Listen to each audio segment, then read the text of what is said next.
बारहापीडं नटवरवपु कर्णयो कर्णिकारं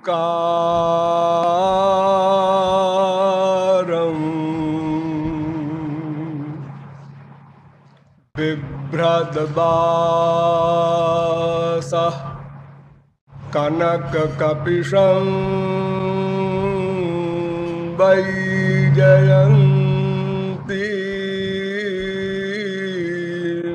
च मालां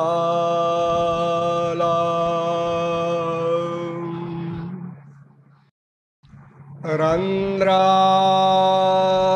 वेणोरधरसुधया पूरयन्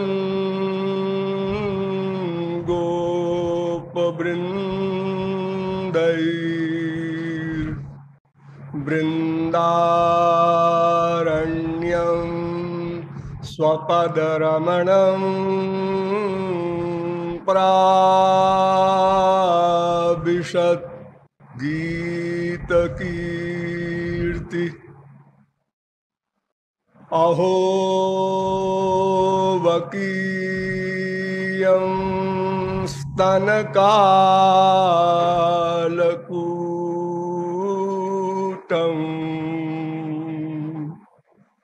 जिघांसया पाययदप्यसाध्वी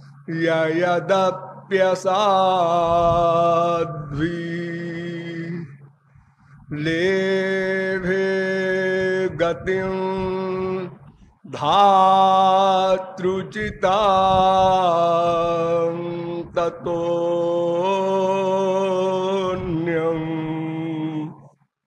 कं वा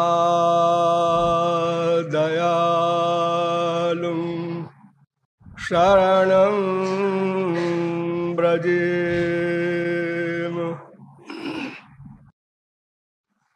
नमः कमलनाभाय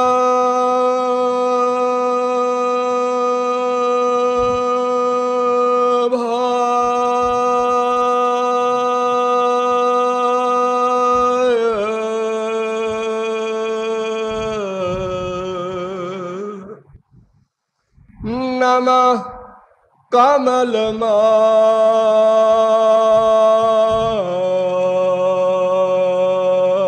कमलमालिने नमः कमलपादाय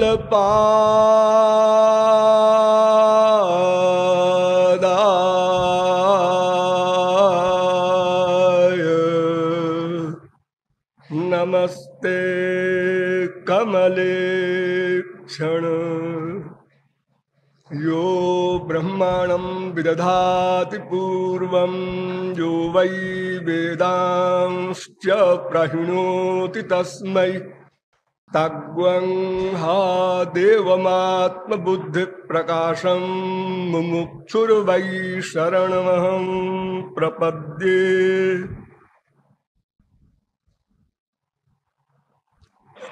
वृंदारक वृंद बंद आनंद कंद सच्चिदानंद श्री कृष्ण चंद्र चरणार बिंद मकरंद मिलिंद महानुभाव। थोड़ी देर हरिनाम संकीर्तन कर लीजिए, पश्चात सामयिक प्रसंग पर कुछ चर्चा की जाएगी। भजो गिरिधर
ओ भजो गिरिधर गोविंद गोपाला।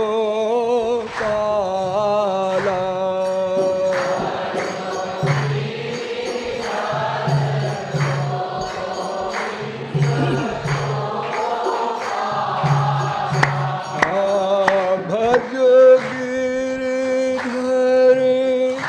गोविंद गोपाला। भजो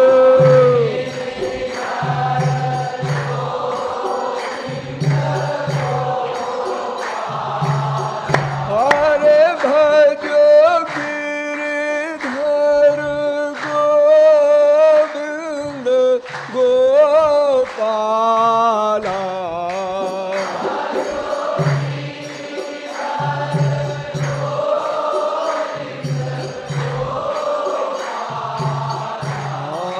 भजो गिरिधर गोविंद गोपाला।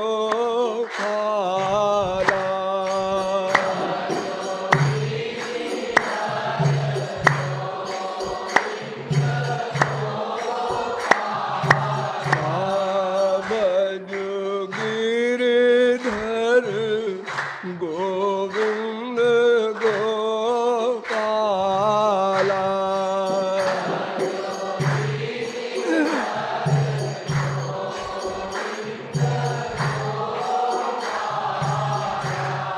बोलिए वृंदावन बिहारी लाल की।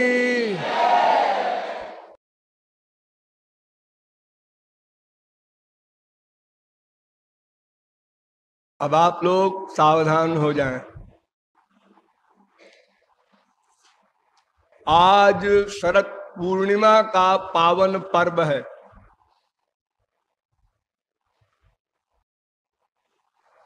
हमारे देश में, हमारे सनातन धर्म में साल का प्रत्येक दिन ही कोई न कोई पर्व होता है।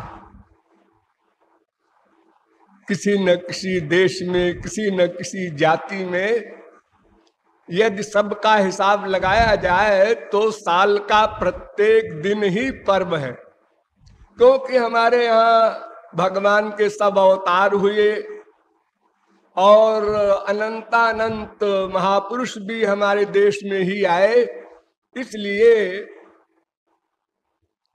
पर्व की भरमार है। किंतु जितने भी पर्व मनाए जाते हैं उन सब में सर्वश्रेष्ठ पर्व है शरद पूर्णिमा।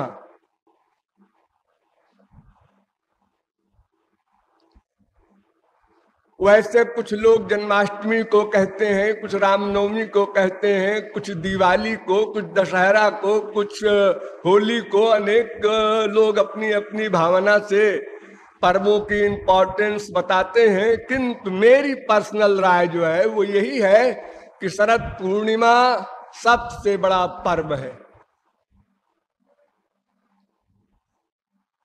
क्यों? ये सब आपको आगे बताया जाएगा।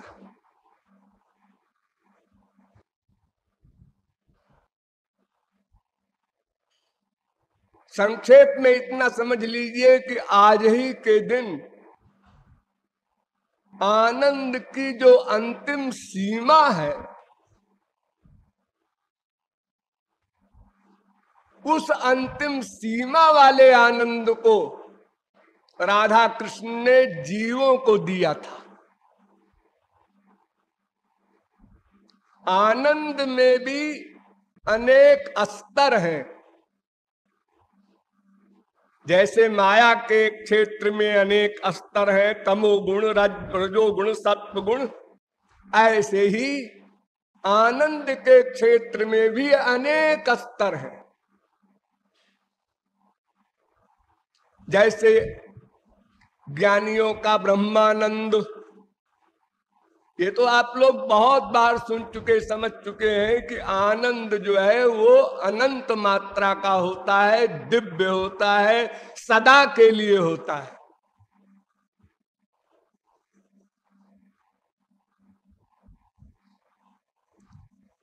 तो वो आनंद जिसे परमानंद, दिव्यानंद, ईश्वरीय आनंद कहते हैं, वो ज्ञानियों को मिलता है। वो सबसे निम्न कक्षा का आनंद है। देखिए, आनंद और निम्न कक्षा में दो विरोधी बात बोल रहा हूं। ये मैंने पहले बता दिया कि आनंद अनंत मात्रा का होता है, अनिर्वचनीय होता है, शब्दों में उसका निरूपण नहीं हो सकता। ईश्वरीय आनंद का न कोई कल्पना कर सकता है मन बुद्धि से।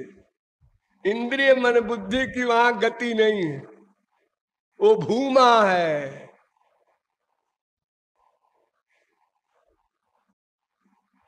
फिर भी आनंद के जितने स्तर हैं, उनमें सबसे निम्न स्तर है ज्ञानियों का ब्रह्मानंद।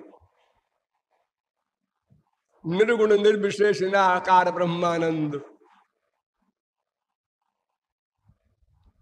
इसके बाद फिर सगुण साकार का आनंद प्रारंभ होता है। उसमें भी अनेक स्तर हैं। शांत भाव का प्रेमानंद, उससे ऊंचा दास्य भाव का प्रेमानंद, उससे ऊंचा सख्य भाव का प्रेमानंद, उससे अधिक सरस वात्सल्य भाव का प्रेमानंद, उससे अधिक सरस माधुर्य भाव का प्रेमानंद। माधुर्य भाव में भी तीन स्तर है। सकाम माधुर्य भाव के प्रेमानंद का स्तर उन तीनों में निम्न कक्षा का है। उसे साधारणी रति का प्रेमानंद कहते हैं। और समंजसा रति का प्रेमानंद उससे उच्च कक्षा का है। और समर्था रति का आनंद सर्वोच्च कक्षा का है। तो समर्थारति का प्रेमानंद जिनको मिलता है, सिद्ध महापुरुषों में भी अरबों खरबों में किसी एक को मिलता है। वो उस रस को महारास के रूप में आज के दिन 5000 वर्ष पहले राधा कृष्ण ने जीवों को वितरित किया था। इसलिए मैं कह रहा हूं कि आज का पर्व सर्वोत्कृष्ट पर्व है। ये रास शब्द का अर्थ क्या है? रस शब्द से बना है रास। रसानाम समूहो रासः। रस ही अनंत मात्रा का होता है। फिर दिव्यानंदों में सबसे उच्च कक्षा का रस समर्थारति वालों का, उसका कहना ही क्या है। उस रस का भी जो समूह है उसको रास कहते हैं। वैसे तो भगवान का एक नाम है रस, रसो वैसः रसग्बंघे वायम लब्ध्वानंदी भवती। उसी का पर्यायवाची है आनंदो ब्रह्मेति बेजानात।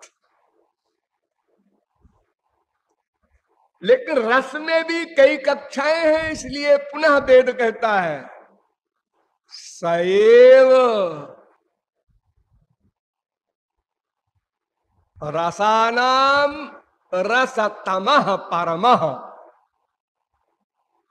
अब देखिए यहां पर कहा रसतमः परमः। पहले तो कह दिया रसो वैसः। हाँ वो रस है, ठीक है, लेकिन वो परम रसतम भी है। देखो रस ये ब्रह्मानंद वाले भी पा चुके, इसलिए ये लोग कहते हैं रसो वैसः, आनंद मिल गया इनको, आनंदो ब्रह्म। लेकिन जिनको महारास मिला वो रसो वैसः से संतुष्ट नहीं है, तो उनके लिए वेद की ऋचा ने कहा सएव रसानाम रसतमः परमः। वही ब्रह्म जो रस रूप है, आनंद रूप है, वही रस का समूह। ये तम प्रत्यय होता है संस्कृत में, उसका मतलब होता है सर्वोच्च रस। गुह्ज गुह्ज तर गुह्ज तम। तो तम जहां आ जाए उसका मतलब इससे आगे और कुछ नहीं। जैसे पुरुषोत्तम, पुरुष जीव भी है, पुरुष ब्रह्म भी है, पुरुष सब अवतार हैं, लेकिन श्री कृष्ण पुरुषोत्तम है। उत्तम, अंतिम, उत में तम प्रत्यय हुआ। उत ऊंचाई में, तम सर्वश्रेष्ठ, सर्वोच्च। तो ये रास का अर्थ हुआ। भागवत में रास पंचाध्यायी कहलाती है। 5 अध्याय हैं। 10वें स्कंद के 29वें अध्याय से 33वें अध्याय तक रास पंचाध्यायी है। ये रास पंचाध्यायी भागवत का प्राण है, हृदय है।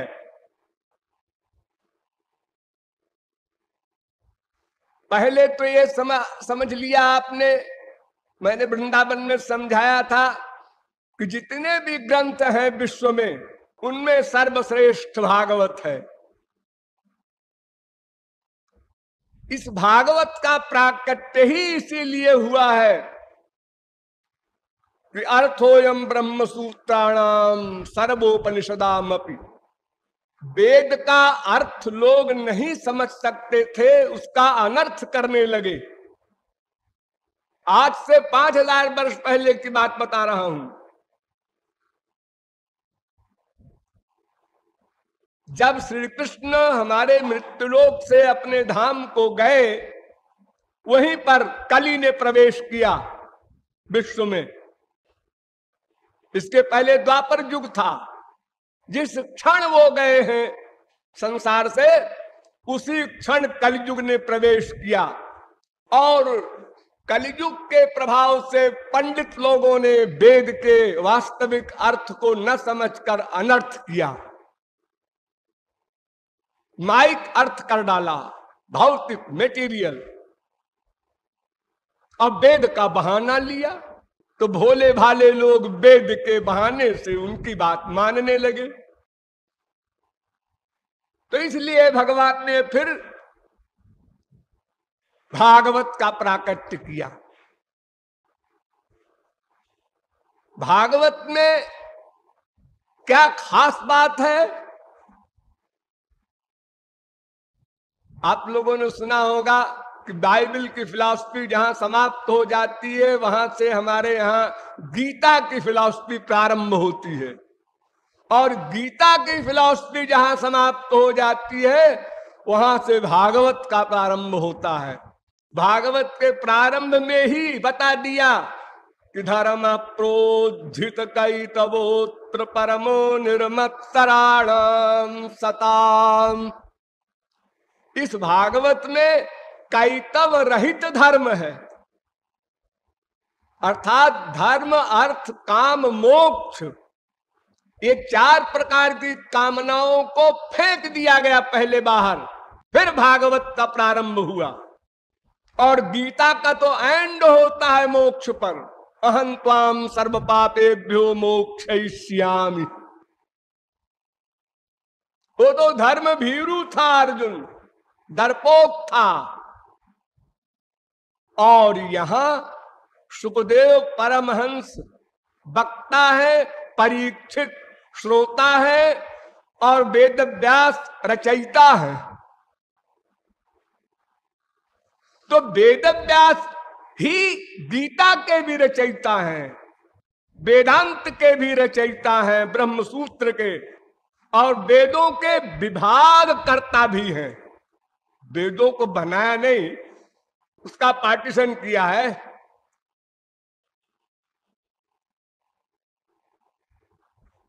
तो वेद व्यास को तो आप लोग जानते ही हैं, केशवम बादरायणम,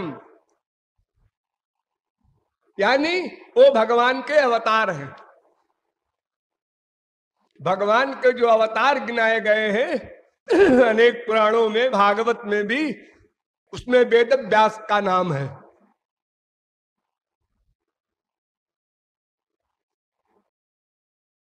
आदि जगत गुरु शंकराचार्य ने भी माना वेद व्यास भगवान के अवतार थे। कापि च कृष्णायन्ति कस्याश्चित् पूतनायन्त्या अपिवत्स्तनमिति साक्षात् व्यासो नारायण प्राह। नारायण है वेद व्यास, ये शंकराचार्य कह रहे हैं।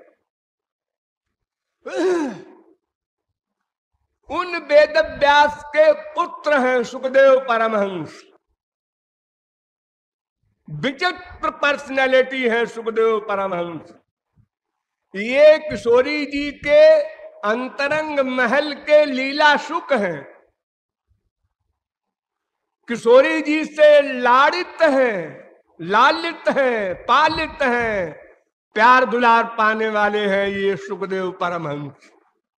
ऐसे वैसे महापुरुष नहीं है। और सुखदेव परमहंस को प्राप्त किया वेद व्यास ने, तो उसके पहले बद्रिकाश्रम में घोर तपश्चर्या की। ये भगवान नटवर बपू है न, खिलाड़ी है, नाटक करते रहते हैं। भगवान को तपश्चर्या करने की जरूरत क्या? पूर्णस्य पूर्णमादाय पूर्णमेवावशिष्यते, पूर्ण से पूर्ण निकाल लो तो पूर्ण बचे। ऐसा पूर्णतम पुरुषोत्तम ब्रह्म तपश्चर्या करे। हाँ जी, सा तपो तप्यत सा तपस्तप्त्वाय दग्वम सर्वमसृजत। स्वयं वेद ही कह रहा है कि ये संसार बनाया, इसके लिए भी तपस्या किया भगवान ने। ये हम लोगों के आदर्श के लिए भगवान सब कुछ करते हैं, सब कुछ, सब कुछ। काम का कार्य, क्रोध का कार्य, लोभ का कार्य, मोह का कार्य, ईर्ष्या का कार्य, द्वेष का कार्य, मारधाड़ सब करते हैं। जो हम लोग करते हैं सब भगवान करते हैं। लेकिन वो करना उनका 0/100 है। ये रहस्य की बातें हैं। हाँ, तो उन वेद व्यास के घोर तप के बाद सुखदेव परमहंस का जन्म हुआ, और जन्म भी इनका विचित्र हुआ। ये 12 साल तक मां के पेट में ही पड़े रहे, हम नहीं निकलेंगे। ओ अद्भुत पर्सनैलिटी। भला कोई बच्चा मां के पेट में ये ज्ञान रखता है हम नहीं निकलेंगे? अरे वो तो नेचुरल बच्चे पैदा होते हैं। वेद व्यास परेशान हो गए कि ये बड़ा विलक्षण बच्चा है, पेट से बाहर आते ही नहीं है मां के। तो वेद व्यास ने कहा, क्या बात है भाई, तुम बाहर क्यों नहीं आते? तो सुखदेव अंदर से बोले, माया बड़ी भयानक है, बाहर आते ही माया लग जाती है, मैं बाहर नहीं आऊंगा। वेद व्यास ने वरदान दिया, आओ आओ, तुमको माया नहीं लगेगी, मैं वर दे रहा हूं। तब आए बाहर। और वर्णाश्रम धर्म का पालन नहीं किया। ब्रह्मचर्य आश्रम का जो नियम है, गृहस्थ का जो नियम है, वानप्रस्थ का जो नियम है, सन्यास का जो नियम है, इसका पालन नहीं किया। और परमहंस अवस्था से जैसे मां के पेट से निकले, उसी परमहंस अवस्था में आगे चल पड़े। कहां जा रहे हैं ये पता नहीं। यम प्रव्रजंतम अनुपेतम अपेत कृत नित्यं द्वैपायनो विरह कातर आजुहाव। पुत्रेति तन्मयतया तरवोऽभिनेदुस्तं सर्वभूत हृदयं मुनिमानतोऽस्मि। सुखदेव आगे आगे जा रहे हैं, पीछे पीछे वेदव्यास पुकार रहे हैं, पुत्र ठहरो। काफी देर में बहुत बार पुत्र पुत्र कहा तो सुखदेव को कुछ सुनाई पड़ा। बहरे नहीं थे, वो निर्विकल्प समाधि में जा रहे थे।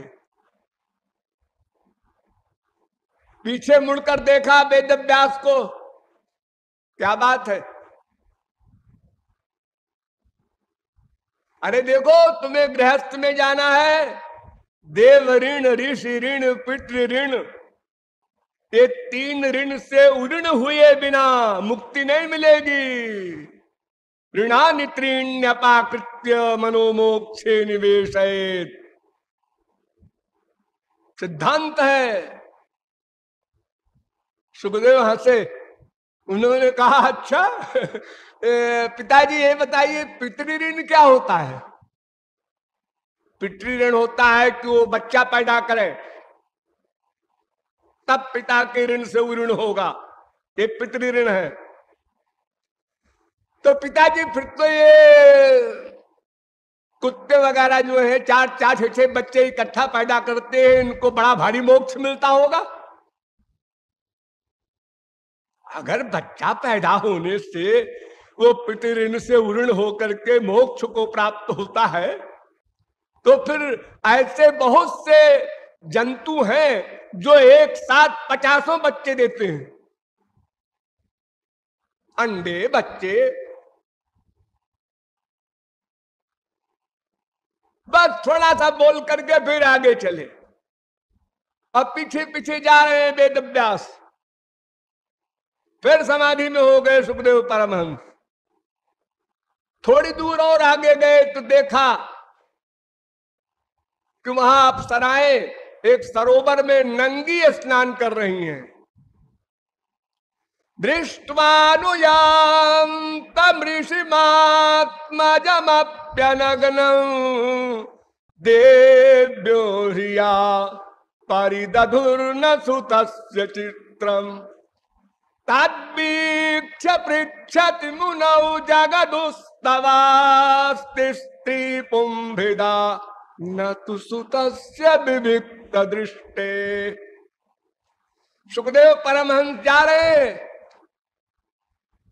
स्त्रियां देख रही हैं नंगी स्नान करने वाली, स्वर्ग की अप्सराएं, मृत्युलोक की नहीं, साधारण स्त्रियां नहीं, जिनको देख करके ही बड़े बड़े ऋषि मुनि योगी तपस्वियों की तपश्चर्या समाप्त हो जाती है, वे अप्सराएं हैं। जिनके शरीर से ऐसी खुशबू आती है कि वो योगींद्र मुनींद्र समाधि भूल जाते हैं, वे अप्सराएं हैं। सुखदेव चले जा रहे हैं, उनके पीछे वेदव्यास। उन्होंने देखा स्त्रियां नंगी स्नान कर रही हैं, तो न नग्न स्नायात, स्मृतियों में नंगा स्नान करने से पाप होता है ऐसा बताया गया है। और ये स्त्रियां नंगी स्नान कर रही हैं, इसलिए वेदव्यास ने सोचा इनको डांट दें। उन्होंने कहा है तुम लोग नंगी स्नान कर रही हो, ये वेद विरुद्ध है, शास्त्र विरुद्ध है। और अब हमको देख करके कपड़े धारण कर रही हो, पर्दा कर रही हो। मैं बूढ़ा, मेरे लिए पर्दा हो रहा है, और मेरा लड़का आगे आगे गया तो पर्दा नहीं किया। तो अप्सराओं ने जान लिया ये भगवान के अवतार है। फिर भी उन्होंने कहा महाराज अगर आप गुस्से न हो तो एक बात कहें। उन्होंने कहा कहो कहो, क्या कहती है? हमें गुस्सा उत्सा नहीं आता, एक्टिंग कर देते हैं, जरूरत पड़ती है तो आता वाता नहीं है। गुस्सा मेरे अंडर में है, मैं गुस्से के अंडर में नहीं हूं। महाराज आपने हमको देखा और नंगी रूप में देखा, फिर कपड़ा पहनते भी देखा। हाँ हाँ देखा, लेकिन आपके बेटे ने न कोई स्त्री देखा, न कोई नंगी फंगी देखा, न कोई कपड़ा वपड़ा देखा। वो अपनी मस्ती में चला जा रहा है समाधि में, तो उसके लिए हमको पर्दा करते। कोई स्त्री नंगी नहा रही हो, बैठी हो, और कोई छोटा सा बच्चा जा रहा है 2 साल का 3 साल का, उसको न कोई लज्जा आती है न पर्दा करती है, अरे बच्चा है क्या है जाने दो। यही अवस्था परमहंसों की होती है।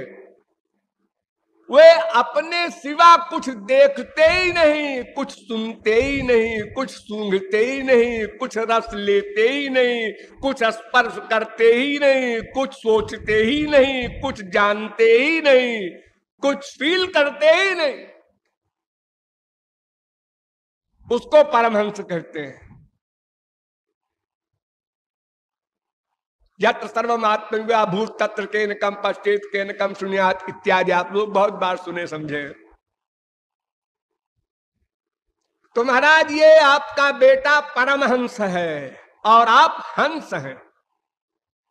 2 प्रकार के होते हैं ज्ञानी लोग, महात्मा लोग, एक परमहंस एक हंस। दोनों माया से परे हैं, लेकिन थोड़ा अंतर है। क्या अंतर है? कि जब वो महापुरुष समाधि में होता है, चाहे प्रेमानंद की समाधि हो चाहे ब्रह्मानंद की समाधि हो, उस समय उसको परमहंस कहते हैं। और जब वो संसार के व्यवहार में लोक कल्याण के लिए भगवान भी आते हैं, महापुरुष भी आते हैं और वर्क करता है, हम लोगों की तरह देखता है, सुनता है, बोलता है, किताब लिखता है, सब काम करता है। अरे मार धाड़ भी करता है। बड़े बड़े अर्जुन वगैरह का इतिहास, हनुमान जी वगैरह का आप लोगों ने पढ़ा है। क्या नहीं करते महापुरुष लोग। तो ये हंस अवस्था है। हंस माने दूध और पानी को अलग करके दूध को पी ले, पानी को छोड़ दे। जड़ चेतन गुण दोषमय विश्व कीन करतार, संत हंस गुण गहि पय परिहरिवारी विकार। ये माया का अधिकार उनके ऊपर नहीं होता, न परमहंस के ऊपर न हंस के ऊपर। लेकिन हंस द्वैत जगत में आकर के व्यवहार करता है, इसलिए वो देखता है ये पुरुष है, स्त्री है, मकान है, पेड़ है, ये अच्छा है, बुरा है, ये वेद विरुद्ध है, ये वेद के अनुकूल है, ये सब ज्ञान रखते हुए संसार में रहता है। और जो परमहंस होते हैं वो तल्लीन तद्रूप आत्म विस्मृति होकर के प्रेमानंद ब्रह्मानंद में लीन रहते हैं। तो जब अंतःकरण ही लीन हो गया तो इंद्रियां बिचारी क्या करेंगी। वे सुखदेव परमहंस भागवत के वक्ता है और परीक्षित श्रोता है। ध्यान दीजिए, गीता के वक्ता तो ठीक है, यहां वेद व्यास भगवान के अवतार ने भागवत का निरूपण किया, वहां श्री कृष्ण ने किया, गीता का लेक्चर दिया। लेकिन गीता का श्रोता अज्ञानी है अर्जुन। अर्जुन के मस्तिष्क में ये बीमारी है कि मैं शरीर हूं, बस बस एक बीमारी, मैं शरीर हूं, सब शरीर है। शरीर मानने से ही अर्जुन ने शंका किया कि महाराज मैं इन सबको मारूंगा। अरे किसको मारेगा? ये कौरवों को। अरे आत्मा अमर है, किसको मारेगा? अरे आत्मा अमर है। आत्मा आत्मा नहीं जी, ये जो दिख रहा है शरीर वाला, शरीर मरेगा। तो तू शरीर समझता है सबको, यही तो तेरी नासमझी है। अरे कोई न मारता है न कोई मरता है, आत्मा तो अजर अमर है, भगवान नहीं मार सकते और कोई कौन मारेगा? न बना सकते हैं भगवान, न बिगाड़ सकते हैं। ये तो आज है। अजो नित्य शाश्वतोयम पुराणो, सबसे पहला लेक्चर यही दिया श्री कृष्ण ने अर्जुन को कि ये सब आत्मा है, शरीर नहीं है, और आत्मा मरती वर्ती है ही नहीं। फिर तेरे दिमाग में ये बीमारी क्यों आ गई कि मैं मारूंगा? ये प्रश्न ही गलत है तेरा। तू किसको मारेगा? ये कोई मरने वाले नहीं है, और शरीर तो मरा हुआ है ही है। शरीर तो नश्वर है, मां के पेट में बना था और एक दिन बिगड़ जाएगा। जो एक दिन बनता है वो एक दिन बिगड़ जाता है। जिसका प्रारंभ होता है उसका एंड होता है। ना सतो विद्यते भावो ना भावो विद्यते सता, फिलॉसफी है।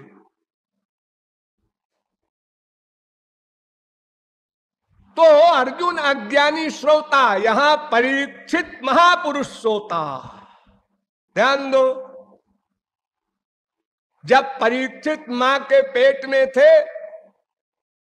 तो उस समय भगवान ने उनको दर्शन दिया था, साक्षात दर्शन, सपना नहीं। जब परीक्षित मां के पेट से बाहर निकले तो गर्भदृष्ट मनुध्यायन परीक्षित नरेश्विह, चारों ओर देखने लगे कि वो जो मैंने गर्भ में दर्शन किया था वो कहां है? वे श्री कृष्ण कहां है? यहां तो सब गंदे गंदे क्या लोग हैं बैठे हुए। वो जो हमने देखा था गर्भ में वो कहां है? वो परीक्षित महापुरुष है। फिर उनको श्राप भी हो गया है इस समय। 7 दिन के अंदर मर जाने का। आप लोगों में से किसी को बता दिया जाए 7 दिन में मर जाओगे तो संसार से वैराग्य हो जाएगा आप लोगों को। अरे अब तो मरना ही है, नमस्ते सबको। हाँ? और वे तो सिद्ध महापुरुष थे परीक्षित, पूर्ण निर्विण्ण। वे श्रोता है, सुखदेव वक्ता है। इसलिए रास पंचाध्यायी के 29वें अध्याय का प्रारंभ होता है बादरायणी रुवाच। बादर, बादर का अयन, बादर के अयन का पुत्र। बदराणाम समूहो बादरम, बादरम आयनम जस्य सह बादरायण, बादरायण से अपत्यम पुमान बादरायणी। यानी जहां खूब सारे बेर का जंगल हो, बदर माने बेर, जहां बदराणाम समूह हो वो बद्रिकाश्रम, जिसे आप लोग बोलते हैं ना बद्री नारायण गए थे। उस बद्रिकाश्रम में नर नारायण के रूप में घोर तपस्या किया था वेद व्यास ने। आयनम माने आश्रय स्थानम, वहां निवास करके तपश्चर्या किया था बदरी वन में, बेर वन में। इसलिए उनका नाम पड़ा बादरायण। अब बादरायण के पुत्र हैं सुखदेव, इसलिए बादरायणी ये उनका नाम हो गया। तो सुखदेव परमहंस भागवत के वक्ता। और मैंने आपको बताया कि धर्म प्रोज्झित कई तवह, ये पहला अक्षर है, शब्द है भागवत का, कि इस भागवत में वो गीता आदि की तरह धर्म अर्थ काम मोक्ष की बातें नहीं बताई गई हैं। इतिहास पुराण दोनों, 17 पुराण और इतिहास माने महाभारत, इनमें वर्णाश्रम धर्म का विशेष निरूपण है। लेकिन भागवत के प्रारंभ में कह दिया भाई, इस ग्रंथ में देखो ये ऐसी वैसी चीजें नहीं है। इसका अधिकारी वो है जो धर्म अर्थ काम मोक्ष को लात मार दे और प्रेमानंद चाहे, उसके लिए भागवत। इसीलिए सुखदेव परमहंस को कहा तम सर्वभूत हृदयम, सर्वभूत हृदयम। किसी महात्मा के लिए सर्वभूत हृदय नहीं कहा जाता, समस्त भूतों के अंतःकरण को गवर्न करने वाला, ये मतलब होता है इसका। सर्वभूत हृदय मुनिमानतोस्मि। हृत, हृत माने हृदय, हृत आयते माने नियमयति, जो सबके अंतःकरण को नियमन करे, गवर्न करे, वो है सुखदेव परमहंस। भगवान की सब शक्तियां हैं उनके अंदर। अरे जब वो शौनकादिक ऋषियों को सूत ने भागवत सुनाने का उपक्रम किया और ये बताया कि सुखदेव ने सुनाया था भागवत परीक्षित को, तो शौनकादिकों ने कहा इम्पॉसिबल, ये नहीं हो सकता। तस्य पुत्रो महायोगी समाधिं निर्विकल्पक एकांतमतिरुन्निद्रो गूढ़ो मूढ़ इवेयते। ये असंभव है। सुखदेव परमहंस का तो पहले मिलना ही मुश्किल है, अगर मिल जाए तो उनको जगाना असंभव है, और कोई जगा भी ले तो ये 7 दिन तक वो जग करके भागवत बोले। ये मैं नहीं मान सकता। मैं जानता हूं सुखदेव परमहंस को, शौनकादिक भी परमहंस हैं, वे बता रहे हैं महायोगी है वो, खाली योगी नहीं है। समदर्शी निर्विकल्प, जिसका मन कुछ सोच न सके उसको निर्विकल्प कहते हैं। मूढ़, जैसे कोई पागल होता है संसार में, कहां चले जा रहे हैं, क्या कर रहे हैं, किधर पैर जा रहा है, किधर हाथ जा रहा है, तो पता नहीं। एकांत मति, चाहे 1000 आदमियों के बीच में कर दो, वो अपने एकांत में है, उसको एकांत मति कहते हैं। उन निद्रा, जिनकी अज्ञान की नींद सदा को समाप्त हो चुकी है, ऐसे सुखदेव परमहंस सगोदोहन बेलाम वै गृहेषु गृह मेधिनाम अवेक्षते महाभागस तीर्थी कुर्वंस तदाश्रमम। अरे मैं कैसे मान लूं कि सुखदेव ने भागवत सुनाया है? वो तो किसी के घर पर अगर समाधि से उतर करके और जाते हैं भिक्षा मांगने, खाना मांगने, तो जितनी देर में गाय दुही जाती है बस उतनी देर तक उस घर के सामने खड़े रहते हैं। अगर न मिला उसके उतने समय में तो आगे बढ़ जाते हैं, फिर समाधि में होके बढ़ जाते हैं। तो वो सुखदेव 7 दिन भागवत सुनाएंगे? अरे ये नहीं हो सकता।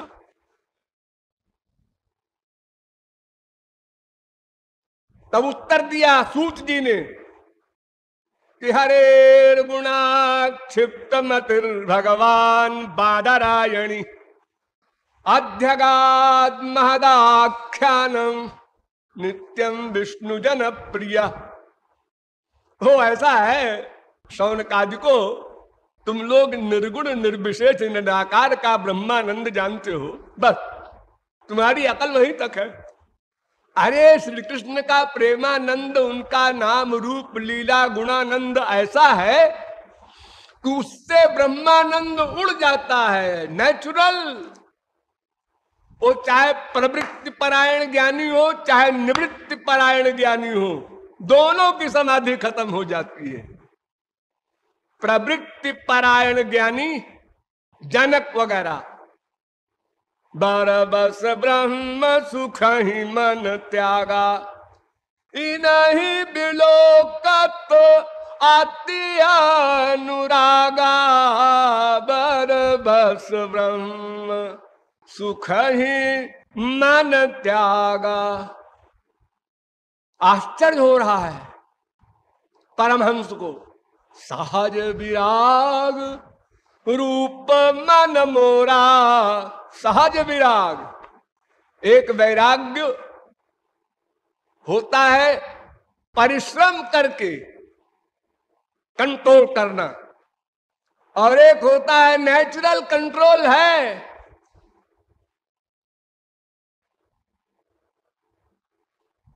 तो सहज विराग रूप मन मोरा, और ऐसा मन थकित होत जिमि चंद चकोरा।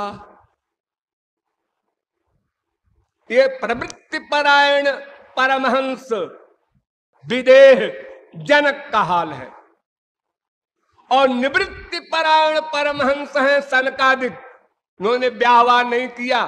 सनक, सनंदन, सनातन, सनत कुमार, ये चार भाई सदा एक छोटी सी उम्र में नंग धड़ंग रहते हैं, जब से सृष्टि हुई है और जब तक रहेगी तब तक के लिए। ये ब्रह्मा के पुत्र हैं, भगवान के अवतार हैं। ये निवृत्ति परायण परमहंसों में टॉप करते हैं। इनका भी बुरा हाल हुआ। सोई सुख लवलेश बारक जिन सपन लहू, ते नहीं गण ही खगेश, ब्रह्म सुख ही सज्जन सुमति। तस्यारविंद नयनस्य पदारविंद, किंजल्क मिश्र तुलसी मकरंद वायु, अंतर्गत स्वविवरेण चकार तेषां, संक्षोभमक्षरजुषामपि चित्त तन्मोह। ये सनकादिक जीवन मुक्त अमलात्मा परमहंस वैकुंठ गए। वहां भगवान के चरण पर तुलसी रखी हुई थी। जब सनकादिक परमहंसों ने प्रणाम किया तो तुलसी की मकरंद सुगंध वायु सनकादिक परमहंस के नासिका रंध्र में प्रविष्ट हुई और उसने समाधि समाप्त कर दिया, और निर्गुण निर्विशेष निराकार का ब्रह्मानंद समाप्त हो गया। बरबस प्रेमानंद में विभोर हो गए और चिल्ला पड़े, कामं भवस्वभिजिनैर्निरयेषु नस्याच्चेतोलिवत्। महाराज नरक में बास दे दो। नरक में बास? अरे तुम क्या बोल रहे हो? भगवान के अवतार हो, परमहंस हो, जन्मजात परमहंस, वो सब ठीक है महाराज। ऐसा है कि आपका प्रेमानंद नहीं प्राप्त कर सका मैं। उस प्रेमानंद को प्राप्त करा दो, फिर चाहे नरक दे दो, फिर कोई डर नहीं। अरे भाई, किसी को हीरा मिल जाए और उस हीरे को बांधा जाए जिस कपड़े में, वो बहुत ही गंदा हो, तो हीरे का पारखी जौहरी कहता है अरे खैर इसी में बांध दो, उससे कोई मतलब नहीं। कपड़ा चाहे 10 रुपए का हो, चाहे 10 आने का हो, उससे क्या फर्क पड़ता है, हीरा तो है। वो प्रेमानंद मिल जाए तो चाहे हम कुकर सूकर कीट पतंग या नरक कहीं भी जाएं, सदा प्रेमानंद में विभोर रहेंगे। उस प्रेमानंद पर ये जगदानंद रसगुल्लानंद हावी नहीं हो सकता, कोई डर नहीं।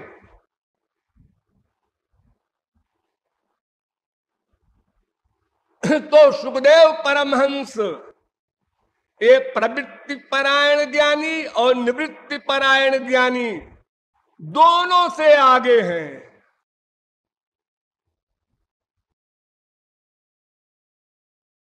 क्योंकि ये किशोरी जी के लीला सुख हैं। तो इतना बड़ा कोई उच्च वक्ता हो तो भागवत सुनावे रास पंचाध्यायी, और सुनने वाले भी परीक्षित के क्लास के हो, तब भागवत सुन सकते हैं। हो सकता है आप लोग परीक्षित के क्लास के हो, लेकिन मैं सुखदेव नहीं हूं। हाँ? और दोनों चीज ठीक होनी चाहिए। अगर परीक्षित शरी का अधिकारी हो और वक्ता सुखदेव शरी का ना हो तो भी 0/100 मिलेगा, और अगर वक्ता सुखदेव हो और श्रोता परीक्षित ना हो तो भी 0/100 मिलेगा। अरे 0/100 तो हमने बहुत कम बताया है, बहुत हानि हो जाएगी। जैसे 4-5 वर्ष के बच्चे को ये समझाना असंभव है कि तुम मां से भी पैदा हुए हो, बाप से भी, दोनों के सम्मिलित पुत्र हो, ये बात वो अनुभव से नहीं समझ सकता, क्योंकि काम दोष रहित है। उसी प्रकार जब तक कोई जीव काम क्रोध लोभ मोह के अंडर में है, तब तक रास पंचाध्यायी का चंचु प्रवेश भी नहीं कर सकता। इसलिए कहा गया छठी भावना रास की, पांचे भूले देह सुधि, पांचवी भूमिका में आत्मविस्मृति हो जाती है, वो माया से परे हो जाता है।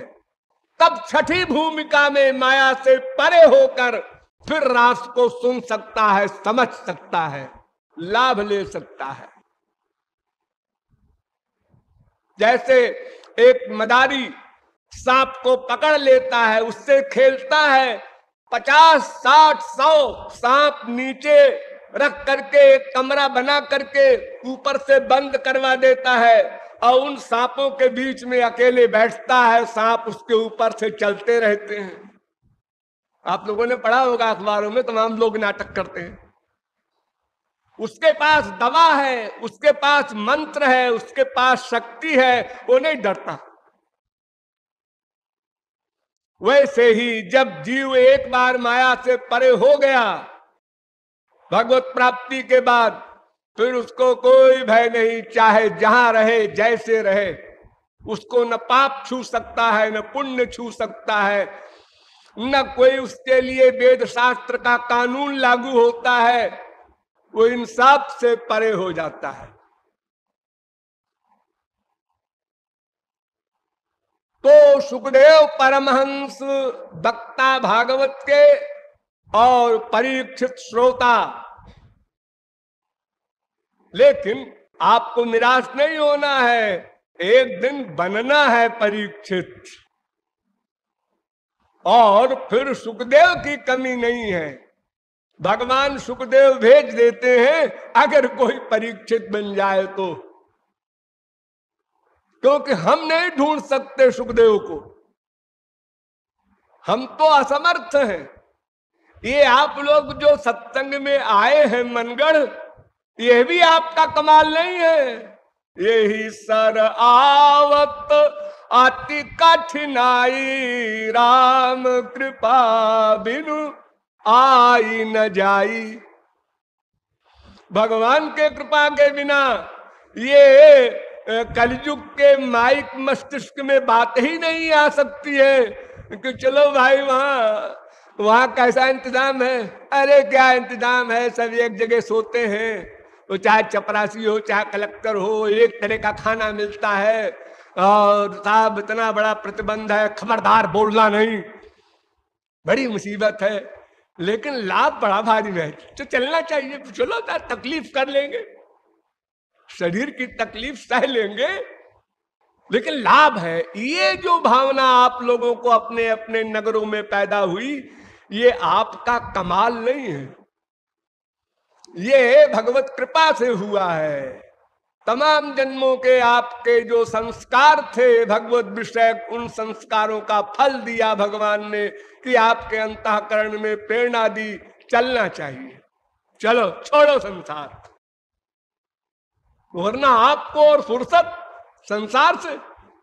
किसी को फुर्सत नहीं है।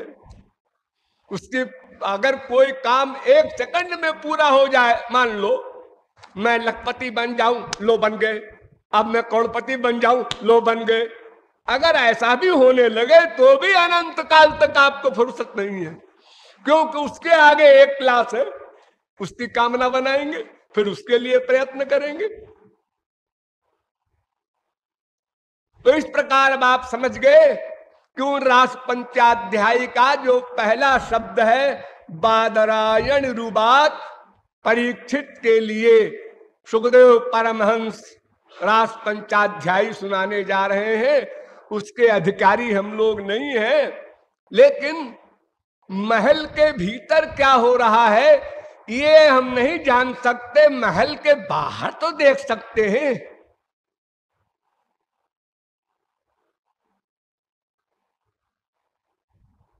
महल की गति माहिली ही जाने। ब्रज में एक रोचक सिद्धांत यही बन चलता है कि भाई महल के भीतर क्या होता है ये महल वाली जानती हैं, बाहर वाले नहीं जानते, लेकिन थोड़ा बहुत आइडिया तो होता ही है बाहर से भी। अरे भाई एक पार्क है, वहां तमाम फूल खिले हैं, वो दिखाई भी नहीं पड़ रहा है, लेकिन सड़क पर एक जा रहा है, खुशबू आने लगी। यहाँ कहीं पार्क है, कहीं यहां से खुशबू आ रही। जो पार्क में बैठा है उसको तो आ ही रही है भरपूर, लेकिन दूर भी जाती है। तो महल के बाहर दूर दूर क्या हो रहा है, इस प्रकरण को हम अगर विचार हुआ तो भविष्य में बताएंगे। बोलिए वृंदावन बिहारी लाल की।